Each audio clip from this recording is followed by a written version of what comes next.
Hello everyone, कैसे हैं आप सब और क्या हाल समाचार हैं आपके। देखिए, अगर आपका पोर्टफोलियो अभी लॉस में है तो आपको लग रहा होगा सब खत्म हो गया है, सब बर्बाद हो गया है और इससे खत्म चीज और बर्बाद चीज कुछ हो नहीं सकती है। तो एक सवाल खुद से पूछिए कि जब आप बेच रहे हो तो कौन खरीद रहा है। क्योंकि मार्केट में पैसा खत्म नहीं होता है, कभी खत्म नहीं होता है, बस पैसा ट्रांसफर होता है वीक इन्वेस्टर से स्ट्रॉन्ग इन्वेस्टर की तरफ। और आज यही हिडन गेम को हम डिकोड करेंगे, जिससे कि इस गिरावट में वीडियो के लास्ट में एक बहुत प्यारी सी गारंटेड स्माइल आएगी और आप कहोगे ये हुई ना भाई वाली बात।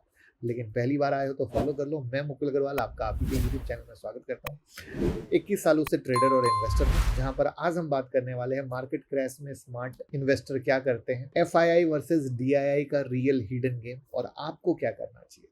वीडियो को लास्ट तक देखिएगा, तभी इन्वेस्टिंग की सोच बदल सकती है। तो इस कहानी को समझने के लिए थोड़ा पीछे चलना पड़ेगा। कोविड 2020, पूरी दुनिया बंद, इकोनॉमी फ्रीज, इंसान बचेगा कि मरेगा पता नहीं। एक महीने में निफ्टी 37% गिरा और आज 5 से 10% में पैनिक है भैया। तो उस वक्त सोचो क्या हाल होगा।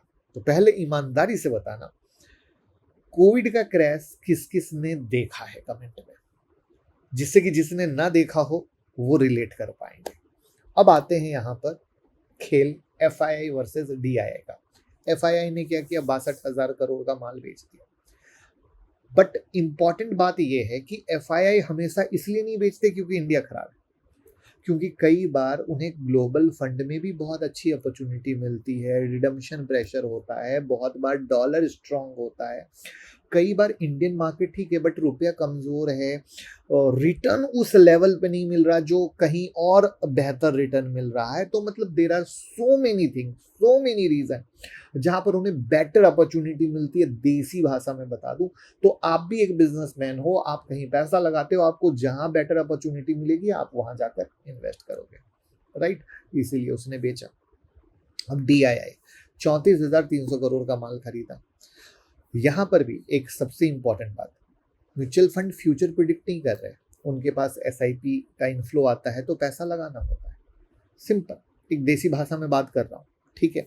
अब गेम चेंजर, मार्केट क्रैश का मतलब गिरावट नहीं होता है, मार्केट क्रैश का मतलब होता है ऑनरशिप ट्रांसफर। क्योंकि शेयर में जब आप पैसा लगा रहे हैं तो कंपनी में मालिक बन रहे हैं। रिटेलर पैनिक में बेचता है, स्मार्ट मनी चुपचाप चुपचाप चुपचाप खरीदता है। अब रिटेलर की सबसे बड़ी गलती क्या है, वो बॉटम पकड़ने की कोशिश करते हैं। कैसे? 10% गिरा थोड़ा वेट करते हैं, 20% गिरा थोड़ा वेट करते हैं, 30% गिरा डर आता है और 35% गिरा सब बेच देते हैं। और फिर जब रिकवरी होती है तो हाथ में कुछ नहीं बचता है। तो बॉटम कभी कंफर्टेबल नहीं होता है, बॉटम से भगवान पकड़ सकते हैं। हमें सिर्फ ये सोचना है, चूंकि अभी वॉर चल रहा है तो वॉर का हिस्टोरिकल पैटर्न क्या है, वॉर के हिस्टोरिकल पैटर्न में कितना मार्केट गिरता है, फिर कहाँ से रिकवरी आती है, फिर उस कंडीशन में अगेन रिकवरी आती है। तो हर बार का अलग अलग सिनारी होता है, तो उसका एक एवरेज निकलता है। उस एवरेज पर फिर धीरे धीरे हम लगाने की कोशिश करते हैं, जिस पर भी हम आएंगे। अब यहाँ पर सबसे पावरफुल और सबसे इंपॉर्टेंट बात है, जहां पर जो DII ने पैसा लगाया, यानी म्यूचुअल फंड ने जो पैसा लगाया, वो सबसे ज्यादा पैसा लगा लार्ज कैप में, और लार्ज कैप में भी सबसे ज्यादा पैसा लगा फाइनेंशियल सेक्टर में। क्यों क्यों गिरा? क्योंकि इकोनॉमी का बैकबोन है, इकोनॉमी का बैकबोन है। अब यहाँ पे अभी मैंने क्या बोला, कोविड में जहां मर जिएंगे बचेंगे कोई भरोसा नहीं था, यहाँ तो वॉर है। अब वॉर हमारे यहाँ नहीं, बट इम्पैक्ट तो हमारे यहाँ है पूरे वर्ल्ड में, बट कम से कम जिंदा तो रहेंगे, ठीक है। महंगाई में जिएंगे, यानी हम सरवाइव करेंगे। एक देसी भाषा में और बात करूं तो मर ही जाएंगे तो पैसा लेकर कहाँ जाएंगे। तो ये बहुत इंपॉर्टेंट चीज है जहां पर हमें समझनी है। और इसी से, जैसे आपको पता चला FII गए कहाँ, कहीं और जहां उन्हें बेटर अपॉर्चुनिटी मिल रही थी। DII कहाँ है, तो DII का अपना देश है, SIP का इनफ्लो है, वो पैसा जा रहा है, बट उन्होंने लार्ज कैप में डाला। क्यों डाला? सेफ्टी है। लार्ज कैप में भी फाइनेंशियल सेक्टर क्यों डाला? इकोनॉमी का बैकबोन है। लिंक को लगाने की कोशिश करना, क्योंकि यहाँ पर क्रैश के 3 स्टेज होते हैं, मतलब हर क्रैश 3 स्टेज में चलता है। पहला होता है प्राइस का पैनिक, जहां मार्केट गिरता है, जो अभी हो रहा है, ठीक है। फिर दूसरा आता है नैरेटिव का पैनिक, न्यूज बोलती है सब खत्म, यानी जैसे अभी कुवैत वाला जब आया है तो अब देखो ये थोड़ा नैरेटिव और डीप गया, यानी अगर एक आध हिट और ये स्टार्ट हुआ ना तो आएगा सब खत्म, बर्बाद, समाप्ति की घोषणा। और फिर आता है रिटेलर का तीसरा स्टेप, रिटेलर बोलता है अब मैं मार्केट छोड़ रहा हूँ। और अक्सर बॉटम स्टेज 3 के पास बनता है, जिसमें डेटा के साथ, हिस्टोरिकल डेटा के साथ, प्रूवन डेटा के साथ कहानी है कि एक मंथ में मैक्सिमम रिटेलर कहते हैं नमस्ते जी, हमको मार्केट नहीं समझते जी। फिर आता है 1 से 3 महीना, जब मार्केट थोड़ा बाउंस करेगा, लोगों को लगेगा स्माइल, फिर थोड़ा गिरेगा, अरे बाबा फंस गए, फिर थोड़ा बाउंस करेगा, फिर थोड़ा गिरेगा। और इसमें जो बचे हुए थोड़े से हिम्मत लेकर बैठे, वो भी कहते हैं अरे बाबा ये क्या हो रहा है, नमस्ते। फिर वो भी कहते हैं यही नमस्ते जी, हम कुछ नहीं समझते जी, वो भी मार्केट से बाहर हो जाते हैं। आई बात समझ में? अब यहाँ पर हिस्ट्री कभी झूठ बोल सकती है नहीं। 2008 का क्रैश 60% क्रैश हुआ, कोविड का क्रैश 38% का क्रैश हुआ, मल्टीपल क्रैश है, लिस्ट बहुत लंबी है, लेकिन आज मार्केट कहाँ? न्यू हाई के पास है। लेसन, क्रैश टेम्पररी है, ग्रोथ परमानेंट है, राइट? लोग एसआईपी का रियल गेम क्या है कैसे समझते हैं? तो एसआईपी का रियल मतलब है मेरी नजर में डिसिप्लिन की एक वो मशीन जो आपकी जिंदगी को बदल देती है। और ये आप मतलब मैं अपनी बात कर रहा हूं, आपकी नहीं। ये फियर के टाइम में भी इन्वेस्ट कराती है। और अगर फियर के टाइम में इन्वेस्ट किया, डर के माहौल में इन्वेस्ट किया हो, तो डेटा कहता है कि रिकवरी फेज में स्मॉल कैप 75% का return, mid cap 50%, large cap 34%। अब बताओ, जो डेटा रहा वही जीता। डेटा को स्टडी करो, डीप स्टडी करो। मैंने आपको कई सारी स्टडी आपके हाथ में दे दी, आपको दे दिया एफआईए क्यों गए और डीआईआई क्यों पैसा लगा रहे हैं, वो पैसा कहाँ लगा रहे हैं, लार्ज कैप गए, फिर रिकवरी में क्यों आता है, 1 से 3 मंथ कैसा होता है, आपके दिल पर अभी क्या बीत रही है, कैसे मार्केट का स्टेज होता है, हर एक वो चीज जिससे आप रिलेट कर पा रहे हो। और अगर आप रिलेट कर पा रहे हो तो ईमानदारी से लाइक करके कमेंट में कहना कि सर हाँ मैं रिलेट कर पा रहा हूँ। तभी मेरी सोच, क्योंकि मेरा जो कंटेंट होता है वो बिल्कुल देसी होता है, मासी, क्योंकि मैं 21 साल से इन्वेस्ट कर रहा हूँ, तो मेरी सोच होती है कि मैं कैसे सोचता था, अब नहीं बट सोचता था। तो ये आपको हेल्प कर सकता है। प्लस इसमें एक और इंटरेस्टिंग ट्विस्ट आता है, प्राइस वर्सेस वैल्यूएशन का। सस्ता स्टॉक और अंडर वैल्यू स्टॉक बहुत अलग होते हैं, क्योंकि जैसे अभी गिरावट हुआ, बहुत सारे स्टॉक सस्ते हो गए, वो आपको अंडर वैल्यू लगेंगे। नहीं, अंडर वैल्यू स्टॉक हमेशा अलग है और सस्ते स्टॉक हमेशा अलग है। 50% कोई स्टॉक गिर गया, इसका मतलब ये नहीं है कि वो सस्ता और अंडर वैल्यू हो गया। वो सस्ता हो सकता है बट अंडर वैल्यू नहीं हो सकता। स्ट्रॉन्ग कंपनी कम गिरकर भी अपॉर्चुनिटी देती है। तो स्मार्ट मनी प्राइस नहीं, वैल्यूएशन दिखता है। जैसे कि एग्जांपल के लिए कोविड के टाइम हो या कोई भी रसिया यूक्रेन के टाइम हो, मैं हमेशा एक चीज करता हूँ जिसको आप अगेन चेक कर सकते हो।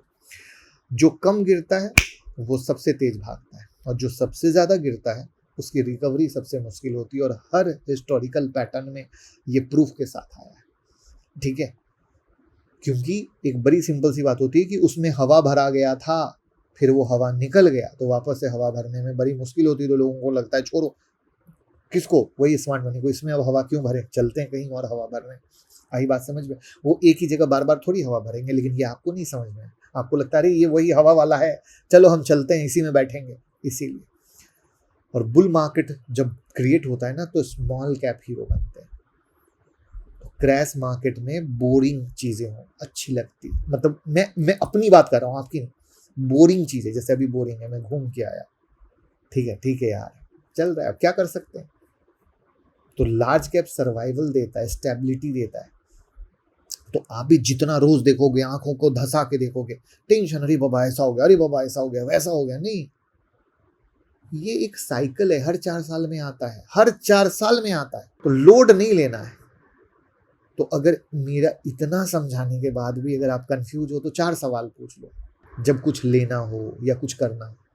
तो सबसे पहले आप आ जाओ कि क्या ये सेक्टर इकोनॉमी के लिए ज़रूरी है, क्या ये वैल्यूएशन अट्रैक्टिव है, क्या ये स्ट्रॉन्ग कंपनी सर्वाइव करेगी, क्या मैं 3-4 साल का पेशेंस रख सकता हूँ। ये बहुत इंपॉर्टेंट है, क्योंकि मैक्सिमम लोग तो बस आजकल सोचते हैं और कभी स्टॉक मार्केट में कमा नहीं कर पाते। और ये चीज़ें मिले तब इन्वेस्टमेंट के बारे में जाओ। और वहाँ पे भी मैं कहूँगा, स्टॉक आपके लिए नहीं बना है। अगर स्टॉक आपके लिए तभी बना है जब आपको फंडामेंटल स्टडी करनी आती है। अगर आपको फंडामेंटल स्टडी करनी नहीं आती तो आपके लिए स्टॉक बना ही नहीं है। आप स्टॉक में इन्वेस्ट ही नहीं करो, आपको म्यूचुअल फंड में करना चाहिए, क्योंकि फंड मैनेजर बैठा है। आई बात समझ में? तो दोस्तों, मार्केट क्रैश में सबसे बड़ा इनेमी मार्केट नहीं है, आपका खुद का दिमाग है। मार्केट पैसा नहीं खाता है, गलत डिसीजन पैसा खाता है। तो मार्केट में पैसा उन लोगों के पास जाता है जिनके पास 3 चीजें हैं। पहला कैश, दूसरा करेज, और दूसरा तीसरा क्लैरिटी, एकदम क्लियर। जैसे मैंने क्या बोला, अभी घूम के आए, एंजॉय। आप देखो किसी भी बिग इन्वेस्टर को देखो, विजय केडिया जी मस्त गाना बना रहे हैं, मस्त गा रहे हैं, एंजॉयमेंट, दैट्स लाइफ। उनका भी फंड देखो ना, पोर्टफोलियो पहले कहाँ था, अभी कहाँ गिर गए। अच्छे अच्छे इन्वेस्टर का गिरा पड़ा है। तो क्या वो परेशान, अरे बाबा मार्केट छोड़ दें? नहीं, परेशान आप हो क्योंकि आप सिर्फ फोमो में जाते हो। अभी गिर रहा है, आपकी प्लानिंग कुछ नहीं, क्यों? क्योंकि आपको डर है। लेकिन जब भागेगा तो आपकी पूरी प्लानिंग आएगी, और भागने में उनकी प्रॉफिट बुकिंग की प्लानिंग है, तो फर्क है, पूरा उल्टा फर्क। ये वीडियो को घर घर पहुंचा देना, जिन जिन को डर है उनका सारा डर दूर हो जाएगा, इसका मेरा प्रॉमिस है। अगर आपका भी डर खत्म हुआ तो बताइएगा, जिससे कि मेरे को भी वैल्यू लगे कि हाँ, देसी भाषा में जो बिना किसी चीज़ के जो जैसे मैं ट्रेड और इन्वेस्ट करता हूँ वो मेरी बात आप तक पहुँच सकी हो, लगी हो कि हाँ भाई वाली बात है। FIIDI का थॉट प्रोसेस, मार्केट कितने महीने पेनिक करता है उसका प्रोसेस, ठीक है, आपको SIP क्यों करनी चाहिए उसका प्रोसेस, अभी क्रैश में क्यों करनी चाहिए उसका प्रोसेस, आप कैसे एग्जिट करते हो उसका प्रोसेस, सबको देसी भाषा में कर दिया। क्यों किया? क्योंकि मैं खुद उस जिंदगी को जी के आया हूँ जो आप जी चुके, और उस जिंदगी से निकलने के बाद जब बनते हो तो एक रियल इन्वेस्टर बनते हो। Thank you. और इसी तरह का फंडामेंटल आप सीख सकते हैं हमारे कोर्स को ज्वाइन करके। तो फंडामेंटल एनालिसिस के कोर्स सीखने से ये सब कभी दिक्कत नहीं होगी। और हमारा कोर्स ज्वाइन करने के लिए 9708094321 पे कॉल कीजिए, जहां बिल्कुल बच्चों की तरह सिखाते हैं फंडामेंटल एनालिसिस करना। अगर मेरी वीडियो में आपको मेरी फंडामेंटल एनालिसिस पसंद आती हो तो, और उसको भी आप चाहें तो मोबाइल ऐप से भी डाउनलोड कर सकते हैं, जो आपके स्क्रीन पर दिख रहा है QR कोड से, और लिंक डिस्क्रिप्शन में। वीडियो अच्छी लगी हो तो सपोर्ट कीजिए डीमेट अकाउंट, म्यूचुअल फंड में और क्रिप्टो में इन्वेस्ट करके। लिंक डिस्क्रिप्शन और कमेंट में पिन है। Thank you.